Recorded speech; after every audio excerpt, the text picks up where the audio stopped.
storage capacity.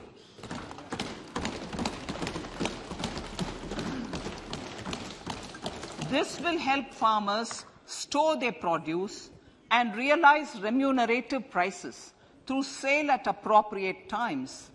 The government will also facilitate setting up of a large number of multi-purpose cooperative societies, primary fisheries societies, and dairy cooperative societies in uncovered panchayat and villages in the next 5 years.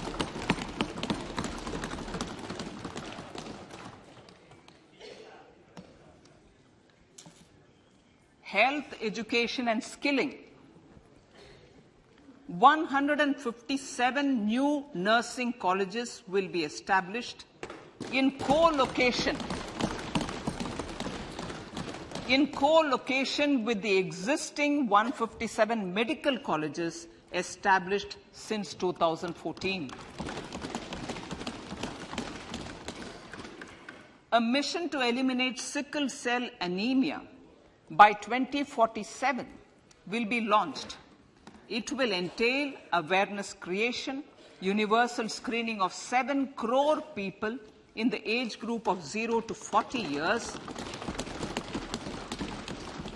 in affected tribal areas, and counseling through collaborative efforts of central ministries and state governments.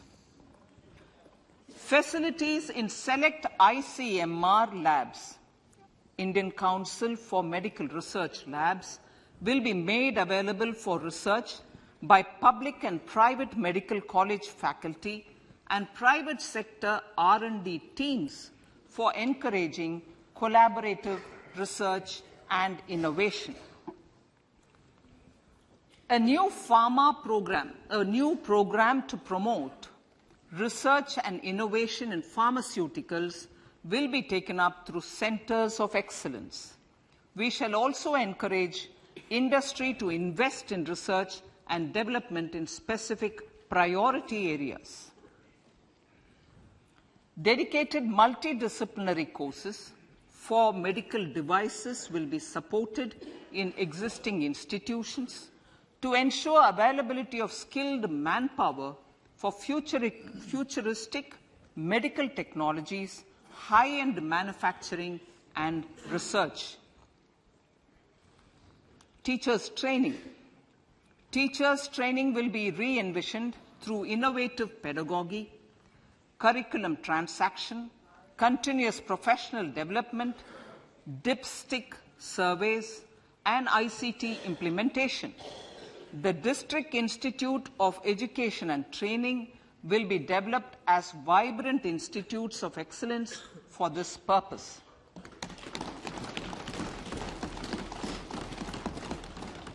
National Digital Library for Children and Adolescents. A National Digital Library for Children and Adolescents will be set up for facilitating availability of quality books across geographies, languages, genres, and levels, and device-agnostic accessibility. States will be encouraged to set up physical libraries for them at panchayat and ward levels and provide infrastructure for accessing the national digital library resources. Additionally, to build a culture of reading and to make up for pandemic time learning loss, the National Book Trust, the Children's Book Trust, and other sources will be encouraged to provide and replenish non-curricular titles in regional languages and in English to these physical libraries. Collaboration with NGOs that work in literacy will also be a part of this initiative. To inculcate financial literacy, financial sector regulators and organizations will be encouraged to provide age-appropriate reading material to these libraries. I move to priority 2, reaching the last mile. Prime Minister Vajpayee's government had formed the Ministry of Tribal Affairs and the Department of Development of Northeast Region to provide a sharper focus to the objective of reaching the last mile. Our government has formed the ministries of Ayush, Fisheries, Animal Husbandry and Dairying, Skill Development, Jal Shakti and Cooperation.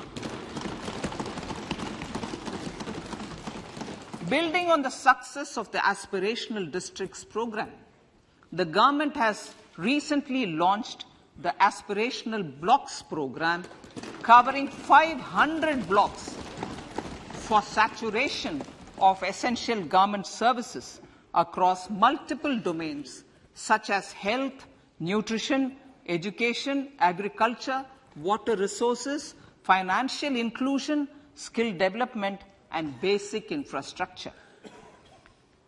Manya Speaker, Sir, Pradhan Mantri PVTG, which is Primitive Vulnerable Tribal Groups Development Mission, is being launched. To improve socio-economic conditions of the particularly vulnerable tribal groups, the PVTGs as we refer them to, Pradhan Mantri PVTG Development Mission will be launched. This will saturate PVTG families and habitations with basic facilities such as safe housing, clean drinking water and sanitation, improved access to education, health, nutrition, road and telecom connectivity, and sustainable livelihood opportunities.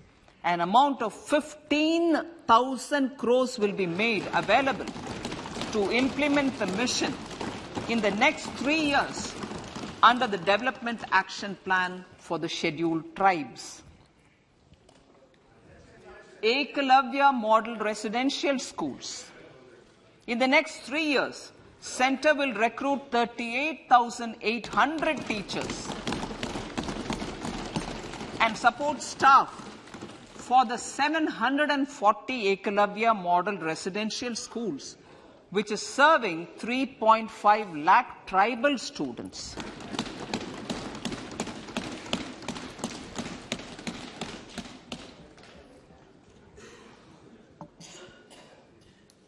In the drought-prone central regions of Karnataka, central assistance of 5,300 crore will be given to Upper Bhadra project to provide sustainable micro-irrigation and filling up of surface tanks for drinking water. PM Awas Yojana. The outlay for PM Awas Yojana is being enhanced by 66% to over 79,000 crores. Bharat Shared Repository of Inscriptions will be set up in a digital epigraphy museum with digitization of 1 lakh ancient inscriptions in the first stage. Support for poor prisoners.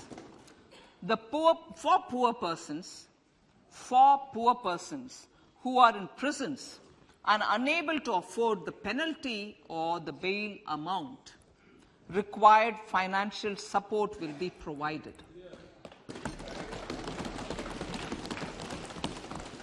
Priority number 3, infrastructure and investment. Investments in infrastructure and productive capacity have a large multiplier impact on growth and employment. After the subdued period of the pandemic, private investments are growing again. The budget takes the lead once again to ramp up the virtuous cycle of investment and job creation. Honorable Speaker, Sir, the capital investment outlay is being increased steeply for the 3rd year in a row by 33% to 10 lakh crores, which would be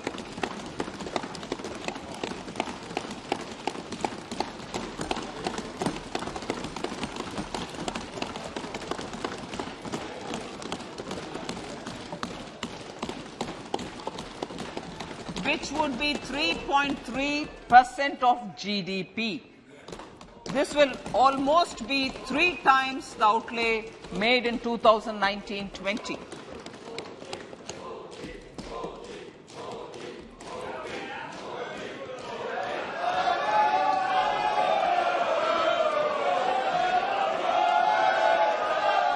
This substantial increase in recent years is central to the government's efforts to enhance growth potential and job creation, crowd in private investments, and provide a cushion against global headwinds. The direct capital investment by the centre is complemented by the provision made for creation of capital assets through grants and aids to state. The effective capital expenditure of the centre is budgeted at 13.7 lakh crore rupees, which will be 4.5% of GDP. Support to state governments for capital investment. I have decided to continue the 50-year interest-free loan to state governments for 1 more year to spur investment in infrastructure and to incentivize them for complementary policy actions with a significantly enhanced outlay of 1.3 lakh crores. The newly established Infrastructure Finance Secretariat will assist all stakeholders for more private investment in infrastructure, including railways, roads, urban infrastructure and power, which are predominantly depend on public resources. The harmonized master list of infrastructure will be reviewed by an expert committee for recommending the classification and financing framework suitable for Amrit Kal. A capital outlay, I'm talking about railways now, sir, Honourable Speaker, railways. A capital outlay of 2.40 lakh crores has been provided for the railways. This is the highest ever outlay this highest ever outlay is about 9 times the outlay made in 2013-14. 100 critical transport infrastructure projects for last and first mile connectivity for ports, coal, steel, fertilizer and food grain sectors have been identified. They will be taken up on priority with investment of 75,000 crores, including 15,000 crore from private sources. 50 additional airports, heliports, water aerodromes and advanced landing grounds will be revived for improving regional air connectivity.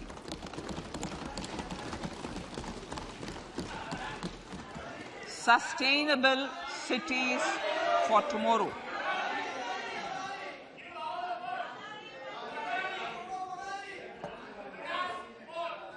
States and cities will be encouraged to undertake urban planning reforms and actions to transform our cities into sustainable cities of tomorrow. This means efficient use of land resources, adequate resources for urban infrastructure, transit-oriented development, enhanced availability and affordability of urban land and opportunities for all.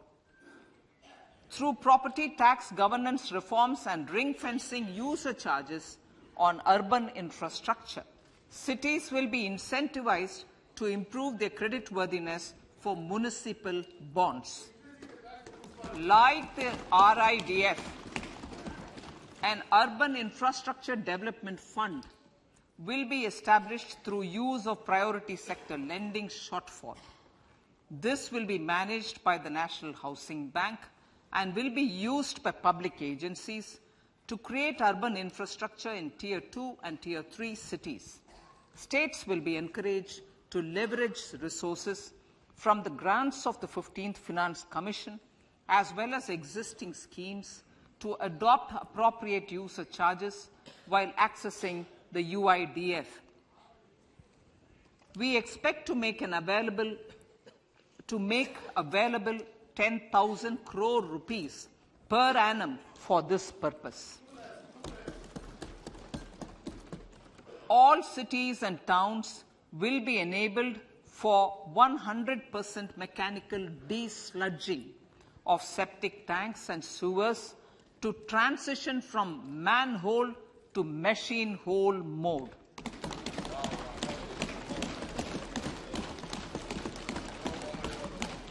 Enhanced focus will be provided for scientific management of dry and wet waste. Honorable Speaker, sir, our Prime Minister had said, good governance is the key to a nation's progress. Our government is committed to providing a transparent and accountable administration which works for the betterment and welfare of common citizens. Mission Karma Yogi. Under Mission Karma Yogi, centre, states and the union territories are making and implementing capacity building plans for civil servants. The government has also launched an integrated online training platform, I Got Karma Yogi, to provide continuous learning opportunities for lakhs of government employees to upgrade their skills and facilitate people-centric approach. Sir, for enhancing ease of doing business, more than 39,000 compliances have been reduced and more than 3,400 legal provisions have been decriminalized. For furthering the trust-based governance, we have introduced the Jan Vishwas Bill to amend 42 central acts. This budget proposes a series of measures to unleash the potential of our economy. Centers of Excellence for Artificial Intelligence. For realizing the vision of Make AI in India and Make AI Work for India, 3 Centers of Excellence for Artificial Intelligence will be set up in top educational institutions. Leading industry players will partner in conducting interdisciplinary research, develop cutting-edge applications, and scalable problem solutions in the areas of agriculture, health, and sustainable cities. This will galvanize an effective AI ecosystem and nurture quality human resources in the field. National Data Governance Policy. To unleash innovation and research by startups and academia, a national data governance policy will be brought out. This will enable access to anonymized data. The KYC process will be simplified, adopting a risk-based instead of one-size-fits-all approach. The financial sector regulators will also be encouraged to have a KYC system fully amenable to meet the needs of digital India. One-stop solution for identity and address updating. A one-stop solution for reconciliation and updating of identity and address of individuals maintained by various government agencies, regulators, and regulated entities will be established using DigiLocker service and Aadhaar as foundational identity. Speaker, sir, common business identifier. For the business establishments required to have a permanent account number, the PAN will be used as the common identifier for all digital systems of specified government agencies. This will bring ease of doing business, and it will be facilitated through a legal mandate. For obviating the need for separate submission of same information to different government agencies, a system of unified filing process will be set up. Such filing of information or return in simplified forms on a common portal will be shared with other agencies as per the filer's choice. Vivad se Vishwas 1. Relief for MSMEs. In cases of failure by MSMEs to execute contracts during the COVID period, 95% of the forfeited amount relating to the bid or performance security will be returned to them by government and government undertakings. This will provide relief to the MSMEs. Vivad se Vishwas 2. Settling contractual disputes. To settle contractual disputes of government and government undertakings, wherein arbitral award is under challenge in a court, a voluntary settlement scheme with standardized terms will be introduced. This will be done by offering graded settlement terms depending on pendency level of the dispute. The state support mission of Niti Aayog will be continued for 3 years for our collective efforts towards national priorities. Result-based financing. To better allocate scarce resources for competing development needs, the financing of select schemes will be changed on a pilot basis from input-based to result-based. E-courts. For efficient administration of justice, Phase 3 of e-courts projects Phase 3 of the e-courts project will be launched with an outlay of 7,000 crores. Fintech services in India have been facilitated by our digital public infrastructure, including Aadhaar, PM Jan Dhan Yojana, Video, KYC, India Stack, and UPI. To enable more fintech innovative services, the scope of documents available in DigiLocker for individuals will be expanded. An entity DigiLocker will be set up for the use by MSMEs, large businesses, and also charitable trusts. This will be towards storing and sharing documents online securely whenever needed with various authorities, regulators, banks, and other business entities. 5G services. 100 labs for developing applications using 5G services will be set up in engineering institutions.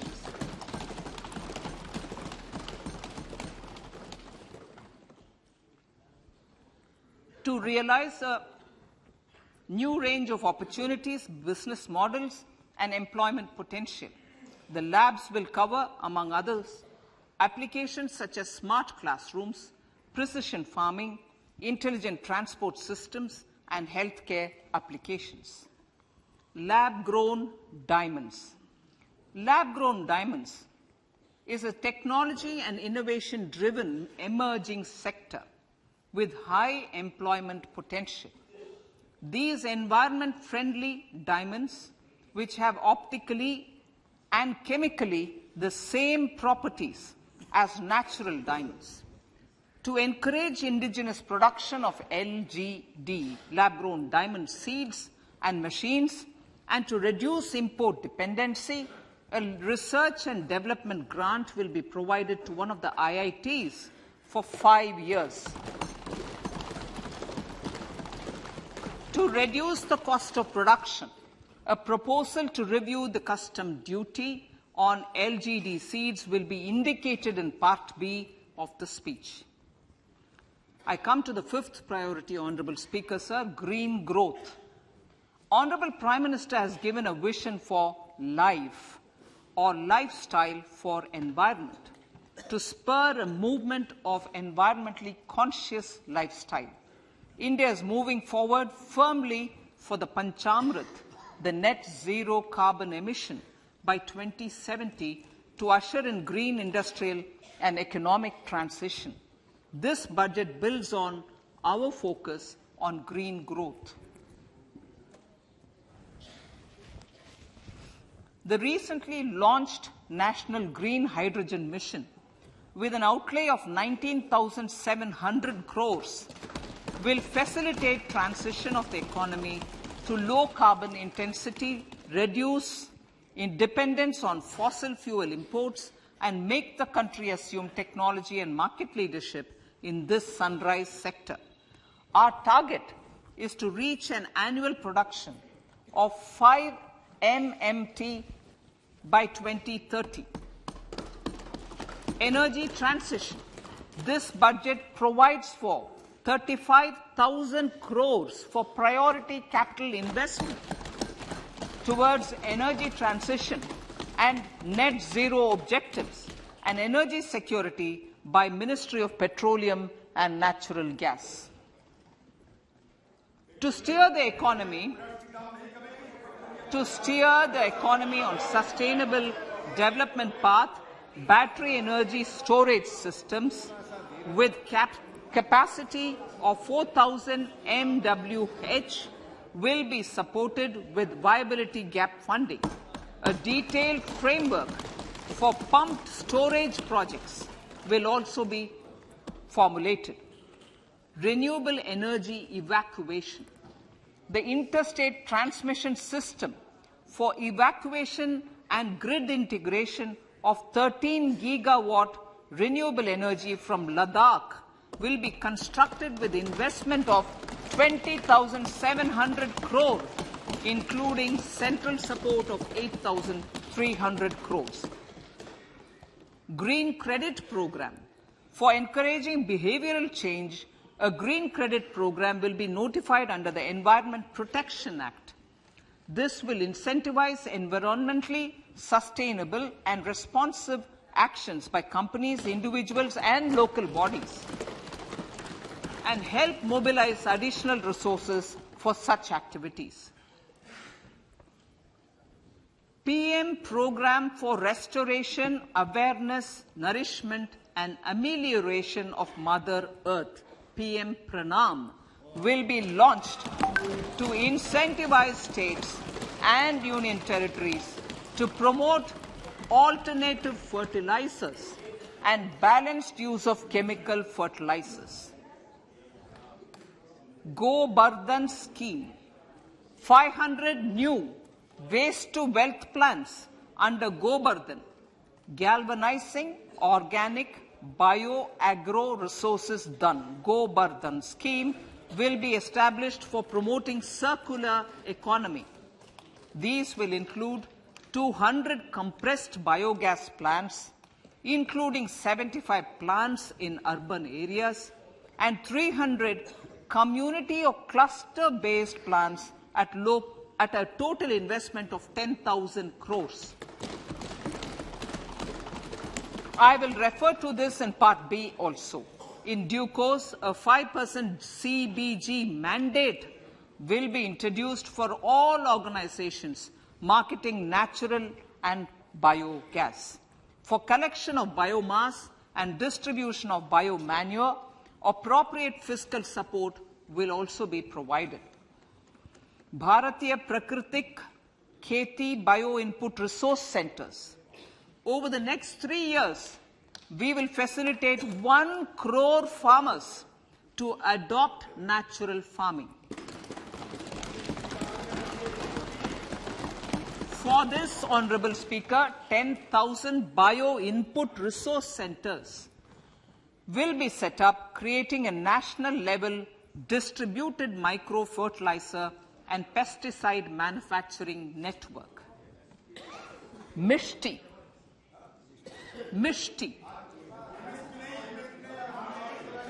Building on India's success in afforestation, mangrove initiative for shoreline habitats and tangible incomes, Mishti, will be taken up for mangrove plantation along the coastline and on salt pan lands wherever feasible through convergence between Manrega, Campa, Fund and other sources. Amrit Dharohar. Wetlands are vital ecosystems which sustain biological diversity. In his latest Mann Ki Baat, the Prime Minister said, now, I quote, now the total number of Ramsar sites in our country has increased to 75, whereas before 2014, there were only 26, unquote. Local communities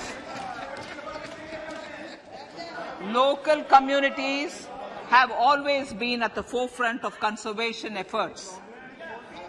The government will promote their unique conservation values through Amrit Dharohar, a scheme that will be implemented over the next 3 years to encourage optimal use of wetlands and enhance biodiversity, carbon stock, ecotourism opportunities, and income generation for local communities.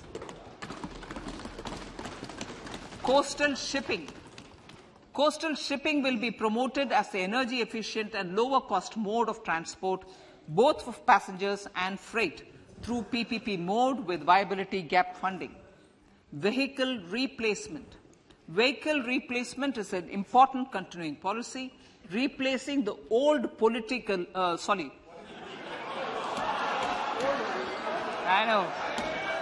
replacing, absolutely, thank you. Replacing old polluting vehicles. May be applicable, right?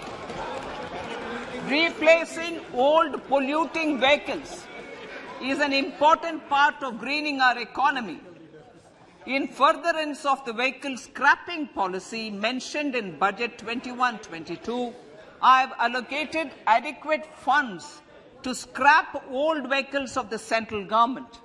States will also be supported in replacing old vehicles and old state ambulances. Honourable Speaker, sir, I move to priority 6, youth power.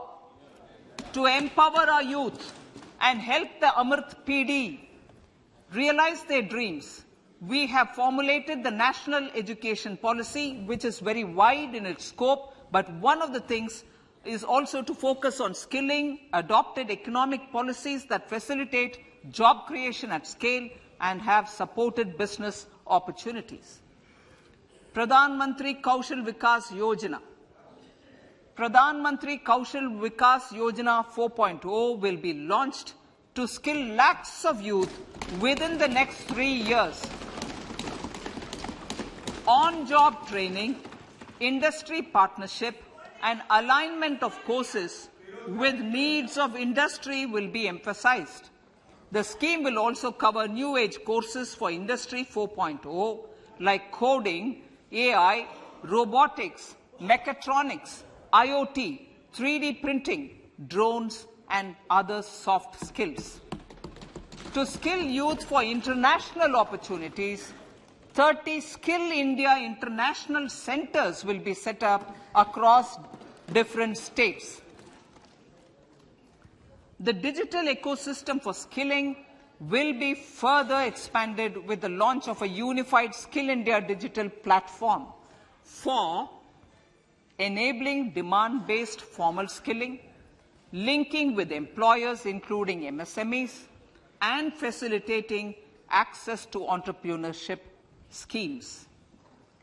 To provide stipend support to 47 lakh youths in 3 years, direct benefit transfer under a pan-India national apprenticeship promotion scheme will be rolled out. Tourism. Honourable Speaker, sir, with an integrated and innovative approach, at least 50 destinations will be selected through challenge mode. In addition to aspects such as physical connectivity, virtual connectivity, tourist guides, high standards for food streets and tourist security. All the relevant aspects would be made available on an app to enhance tourist experience. Every destination would be developed as a complete package. The focus of development of tourism would be on domestic as well as foreign tourists.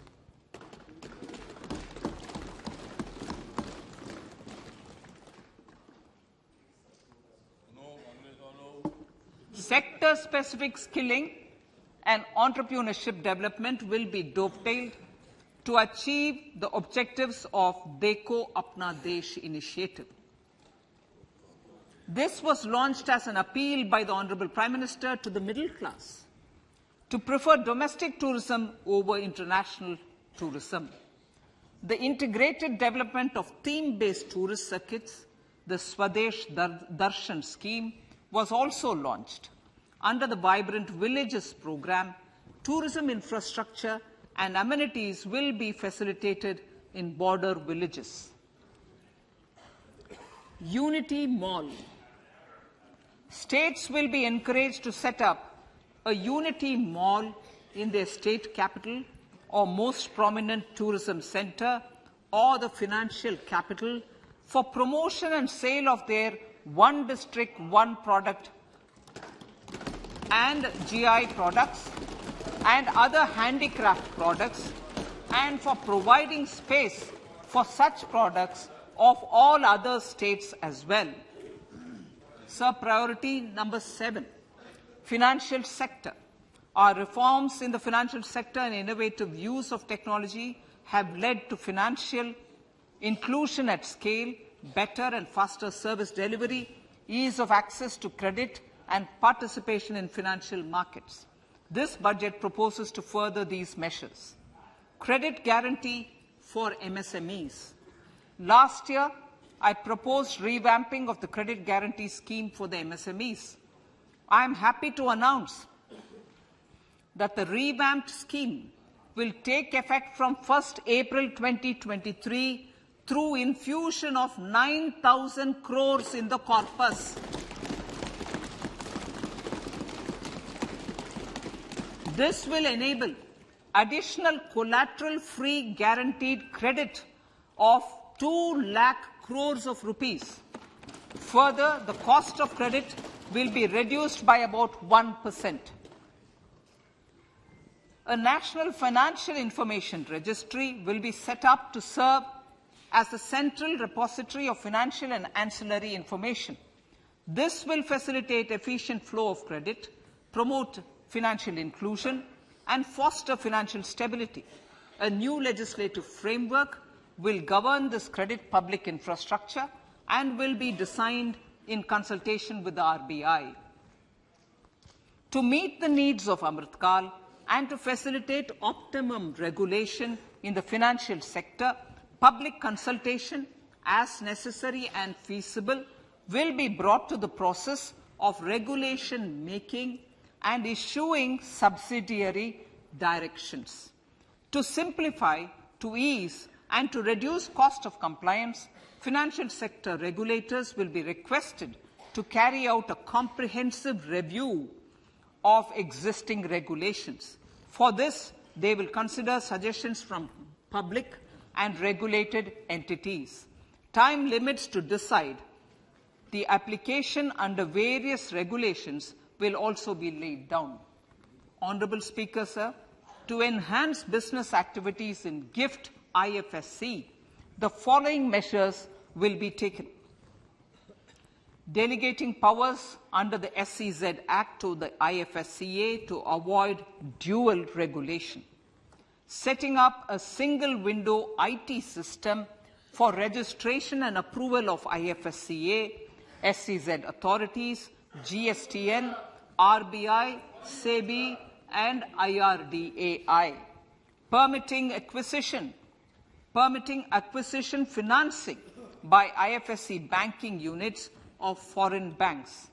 Establishing a subsidiary of Exim Bank for trade refinancing. Amending IFSCA Act for statutory provisions for arbitration ancillary services, and avoiding dual regulation under the SEZ Act, and recognizing offshore derivative instruments as valid contracts. Honorable Speaker, sir, data embassy. For countries looking for digital continuity solutions, we will facilitate setting up of their data embassies in GIFT IFSC.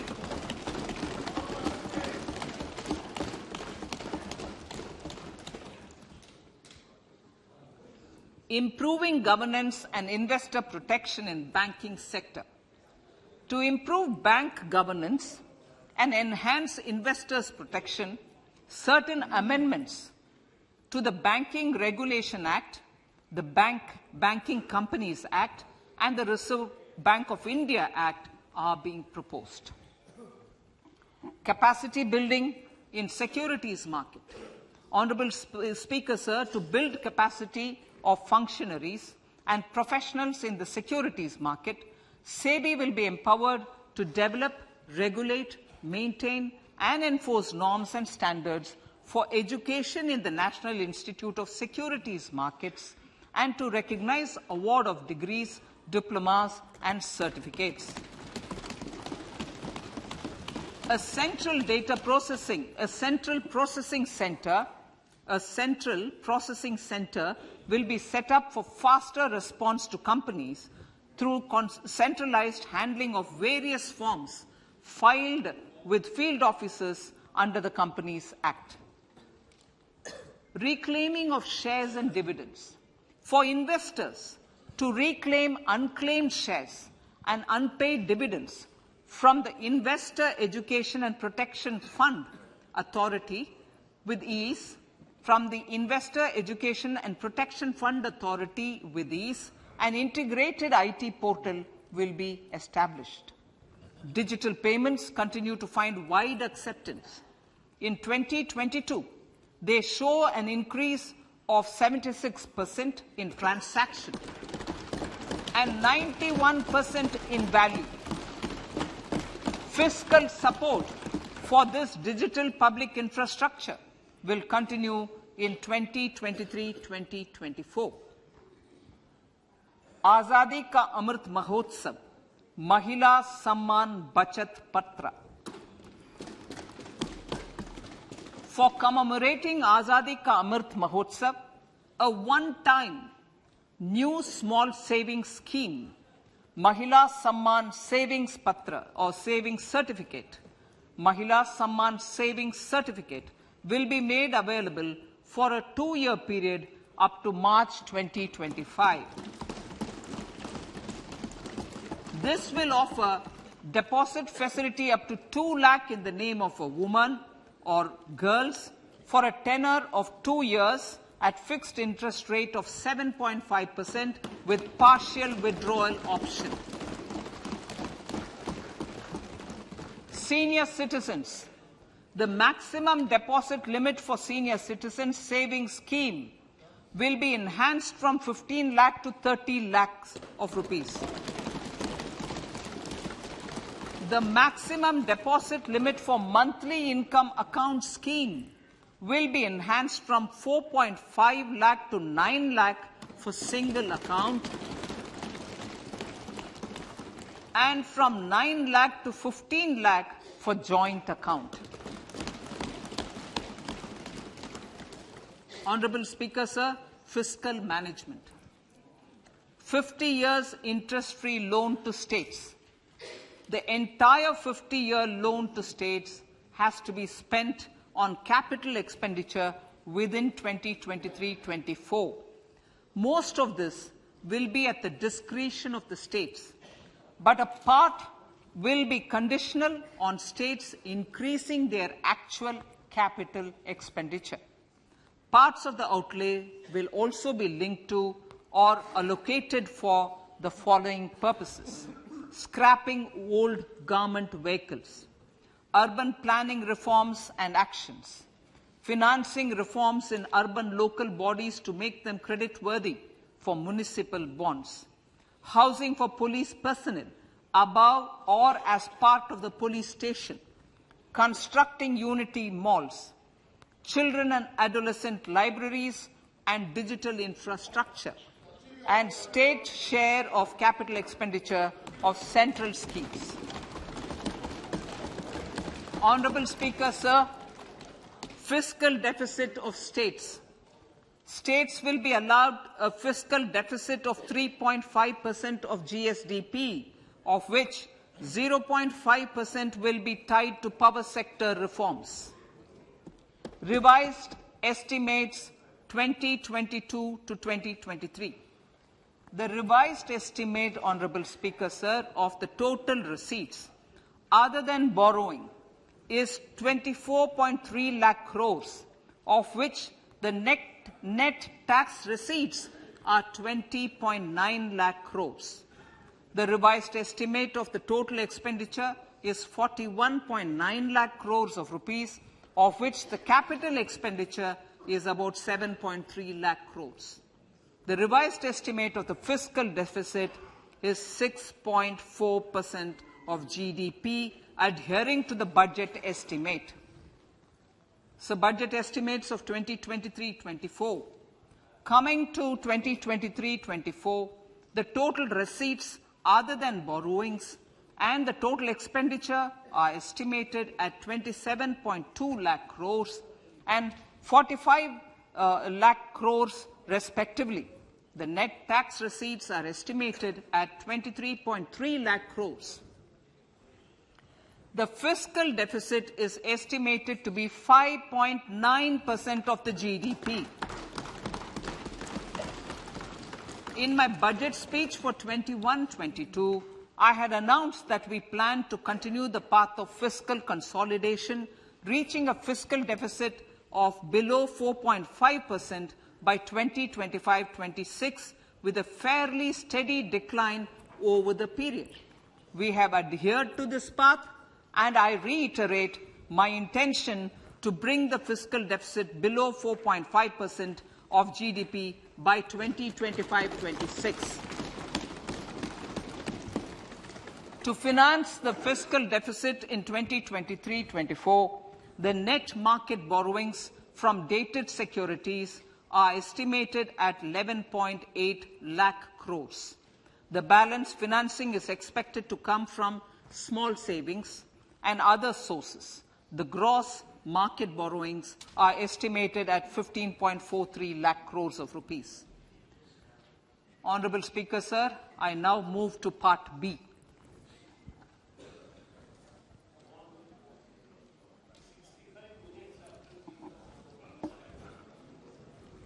Indirect taxes.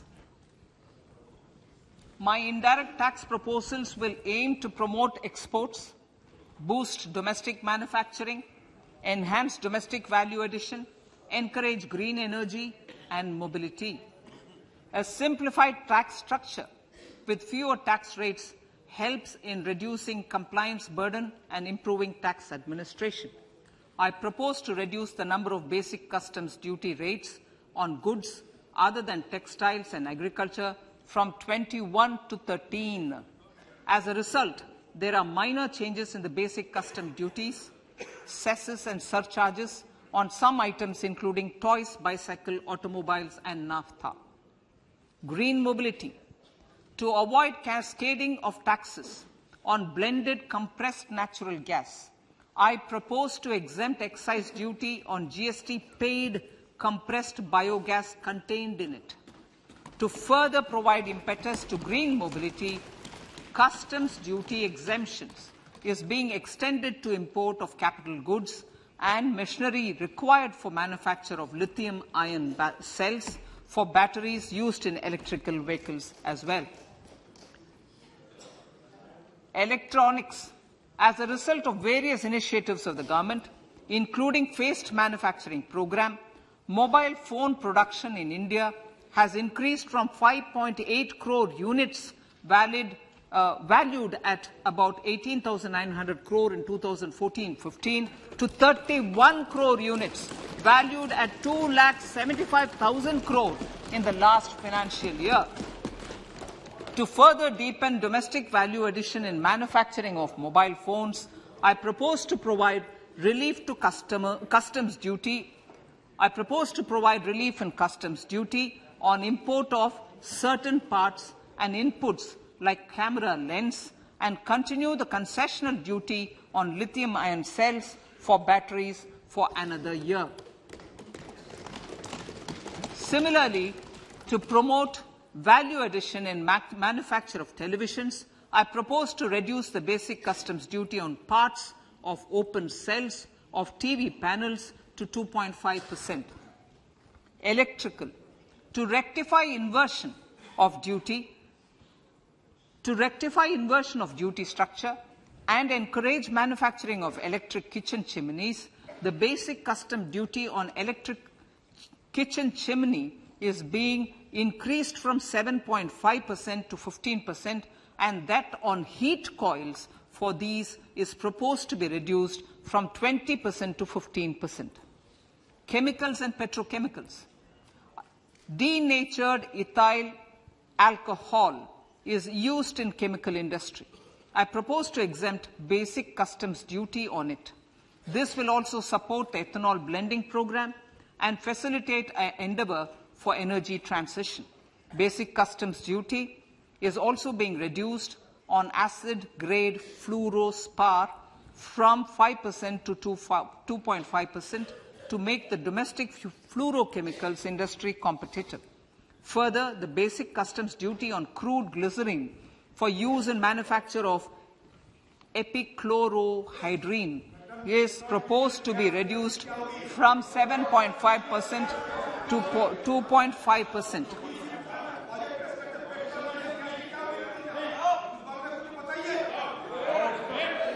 Marine products. In the last financial year, marine products recorded the highest export growth, benefiting farmers in the coastal states of the country. To further enhance the export competitiveness of marine products, particularly shrimps, duty is being reduced on key inputs for domestic manufacture of shrimp feed. India is a global leader, as I said in Part A, in cutting and polishing of natural diamonds, contributing about 3/4 of the global turnover by value. With the depletion of deposits of natural diamonds, the industry is moving towards lab-grown diamonds, and it holds huge promise. To seize this opportunity, I propose to reduce the basic customs duty on seeds used in their manufacture. Customs duties on door or doré and bars of gold and platinum were increased earlier this fiscal. I propose to increase the duties on articles made therefrom to enhance the duty differential. I also propose to increase the import duty on silver doors, bars and articles to align them with that on gold and platinum. To facilitate availability of raw materials for the steel sector, exemptions from basic custom duty on raw materials for manufacture of CRGO steel, ferrous scrap and nickel cathode is being continued.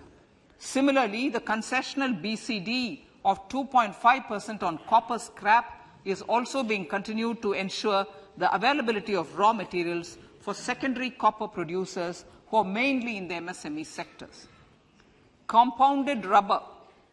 The basic custom duty rate on compounded rubber is being increased from 10% to 25% or 30 kg, whichever is lower, at par with that of natural rubber other than latex, to curb circumvention of duty. Cigarettes. National calamity contingent duty on specified cigarettes was last revised 3 years ago. This is proposed to be revised upwards by about 16%. Direct taxes. I now come to my direct tax proposals. Honourable Speaker, these proposals aim to maintain continuity and stability of taxation, further simplify and rationalize various provisions to reduce the compliance burden, promote the entrepreneurial spirit, and provide tax relief to citizens.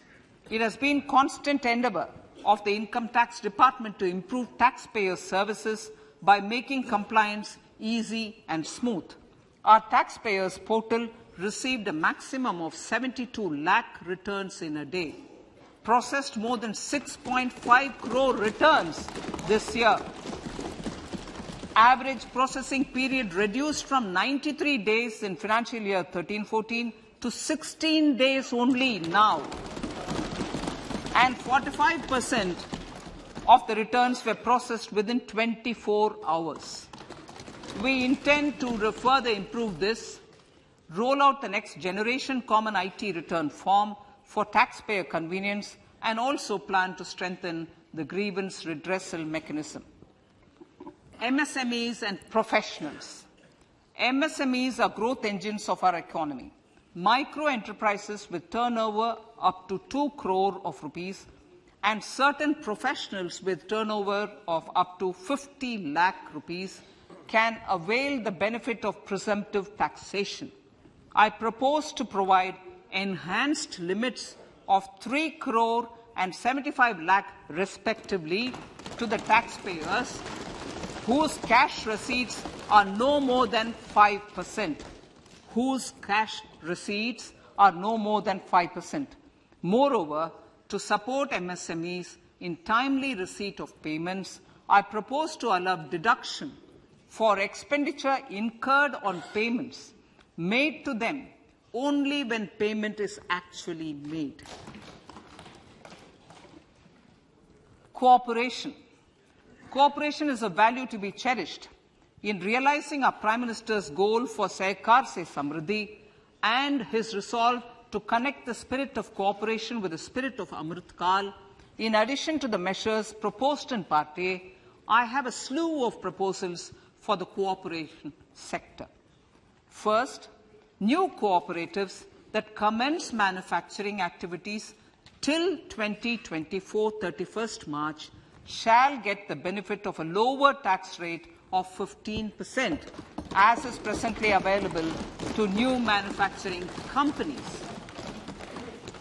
Secondly, I propose to provide an opportunity to sugar cooperatives to claim payments made to sugarcane farmers for the period prior to the assessment year 2016-17 as expenditure.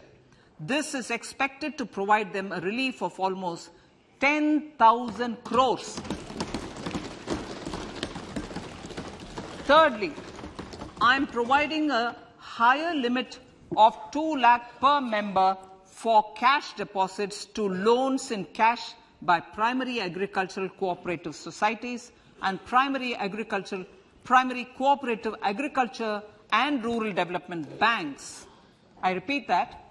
Thirdly, I am providing a higher limit of 2 lakh per member for cash deposits to and loans in cash by primary agricultural cooperative societies and primary cooperative agricultural and rural development banks. Similarly, a higher limit of 3 crore for TDS on cash withdrawal is being provided to cooperative societies. Startups.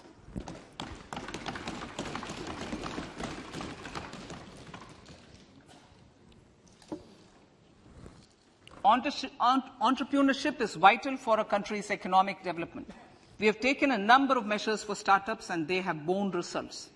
India is now the third largest ecosystem for startups globally and ranks second in innovation quality among middle-income countries.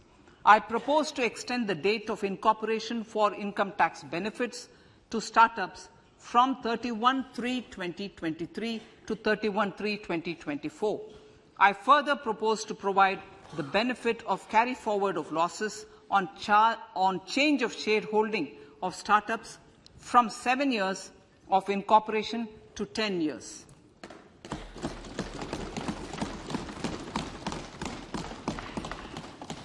To reduce the pendency of appeals at commissioner level, I propose to deploy about 100 joint commissioners for disposal of small appeals. We shall also be more selective in taking up cases for scrutiny of returns already received this year.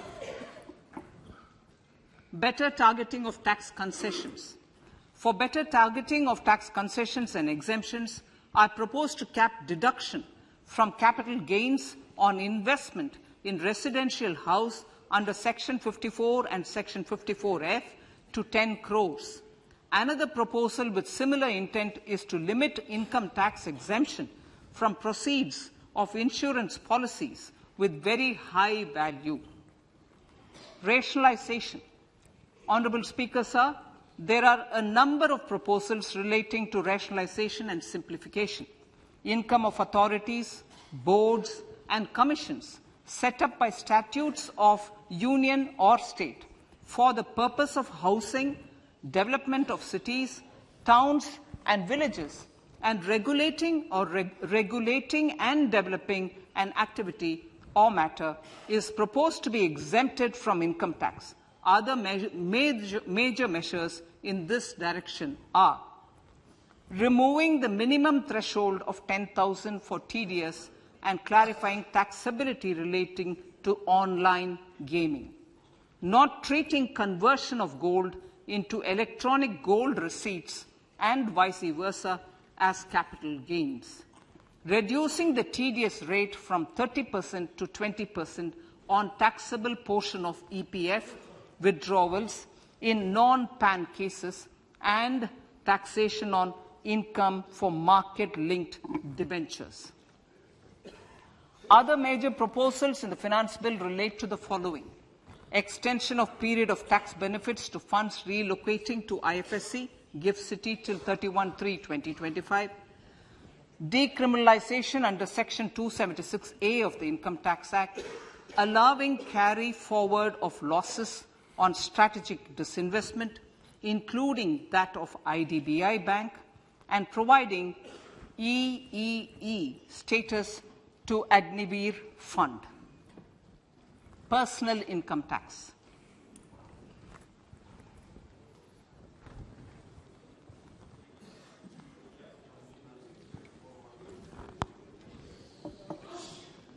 Now I come to what everyone is waiting for. Personal income tax. I have 5 major announcements to make in this regard. These primarily benefit our hard-working middle class. The first one concerns rebate. Currently, those with income up to 5 lakh do not pay any income tax in both old and new regimes. I propose to increase the rebate limit to 7 lakhs in the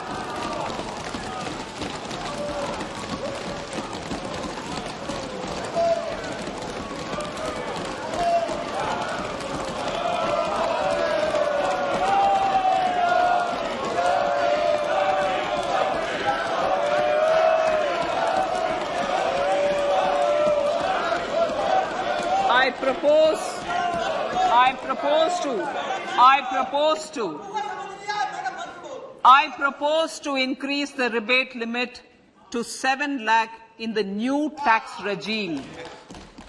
Thus, persons in the new tax regime with income up to 7 lakhs will not have to pay any tax at all.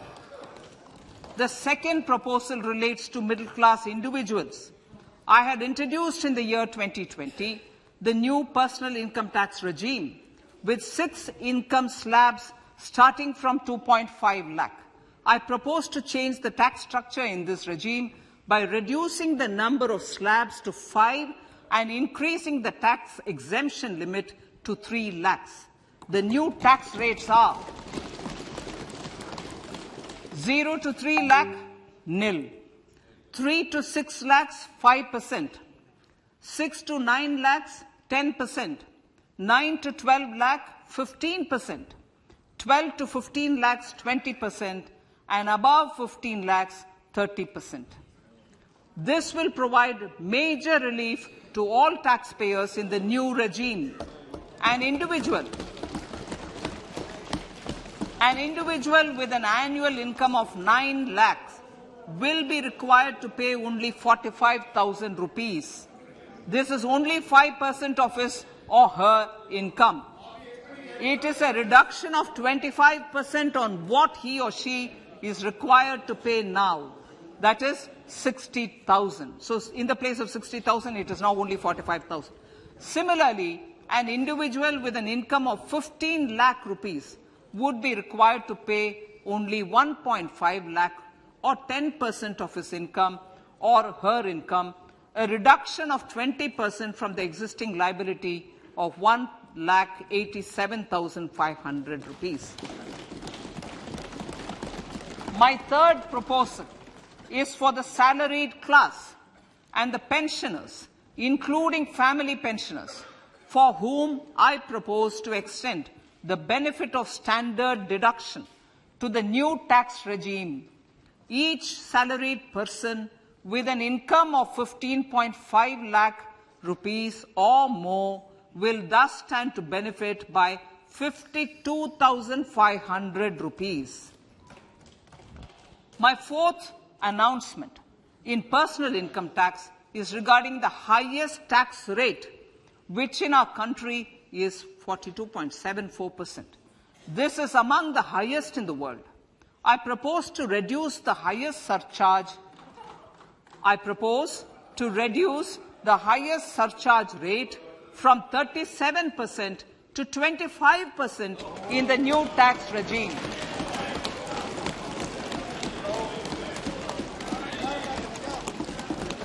This would result in reduction of the maximum rate. This would result in the reduction of the maximum tax rate to 39%. Lastly, the limit of 3 lakh rupees for tax exemption on leave encashment on retirement of non-government salaried employees was last fixed in the year 2002, when the highest basic pay in the government was only 30,000 rupees per month. In line with the increase in the government salaries, I am proposing to increase this limit to 25 lakh rupees.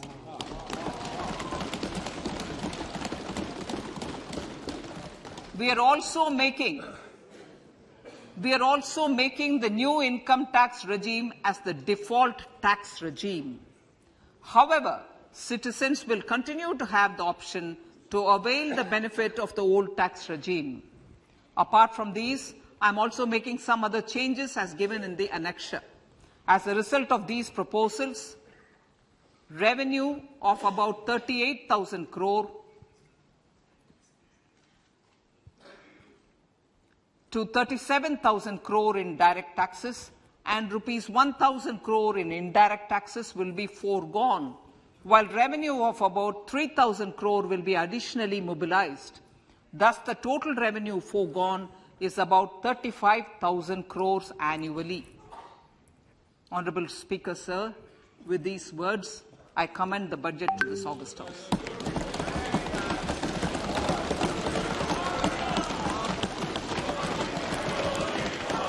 One hour, 25 minutes. Item number 1, माननीय Item number 2, Srimati Nirmala Sitharaman ji. Sir, with your permission, I lay on the table of the following statements under Section 3(1) of the Fiscal Responsibility Budget Management Act 2003, 1 medium-term fiscal policy cum fiscal policy strategy statement and macroeconomic framework statement. माननीय सदस्यगण, जैसा कि आपको समाचार भाग 2 के माध्यम से पहले ही सूचित किया जा चुका है कि माननीय वित्त मंत्री जी के बजट भाषण की प्रतियां हार्ड कॉपी के रूप में उपलब्ध कराई गई है। आप बजट भाषण की अपनी अपनी प्रति प्रकाशन पलक से ले लें। आपको ये भी सूचित किया जाता है कि माननीय मंत्री द्वारा बजट प्रस्तुत किए जाने के पश्चात उसकी प्रतियां आपको मेंबर्स पोर्टल के माध्यम से उपलब्ध करा दी जाएगी। आइटम नंबर 3, माननीय मंत्री जी, वित्त मंत्री जी। Sir, with your permission, I rise to move for leave to introduce the Finance Bill 2023. प्रश्न ये है कि विधेयक को पुनर्स्थापित करने की अनुमति प्रदान की जाए। जो सदस्य इसके पक्ष में हाँ कहें, जो सदस्य विरोध में ना कहें। मेरे विचार में निर्णय हाँ वालों के पक्ष में माननीय मंत्री जी विधेयक को पुनर्स्थापित करें। Sir, I introduce the bill. सभा की कार्रवाई कल गुरुवार दिनांक 2 फरवरी 2023 को प्राप्त 11 बजे तक के लिए स्थगित की जाती है।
What is Consolidated Fund?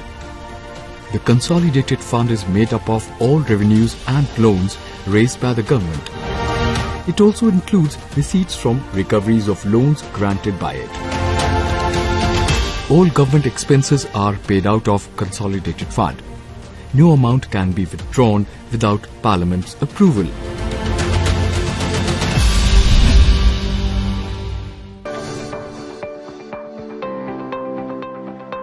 संसद की प्रक्रिया।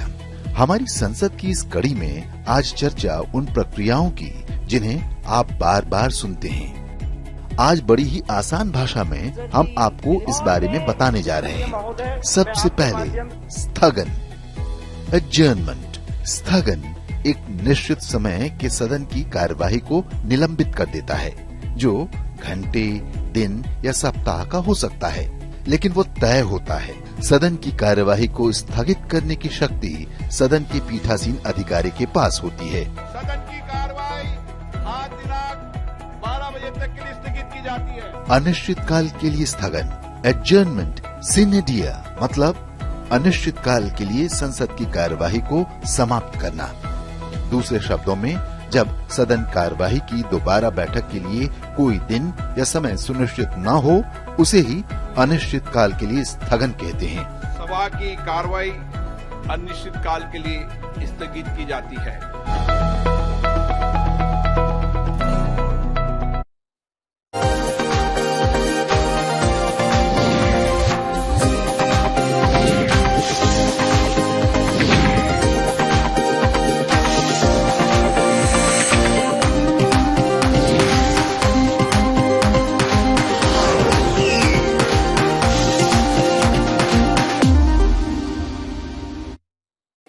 Namaskar viewers, hello and welcome to this special coverage on Sansad TV of the Union Budget 2023-24 presented by Finance Minister Nirmala Sitharaman just a short while ago in Parliament. The first budget of the Amrit Kal, Finance Minister Nirmala Sitharaman's fifth consecutive budget and also the last full budget of the Modi 2.0 government before the 2024 general elections. The key points very quickly. The Finance Minister said the Indian economy is on the right track, heading towards a bright future. The government's focus on reforms has helped the Indian economy stay resilient despite the global headwinds. Now, as a bright spot in the global gloom, India is poised for higher growth in the years to come.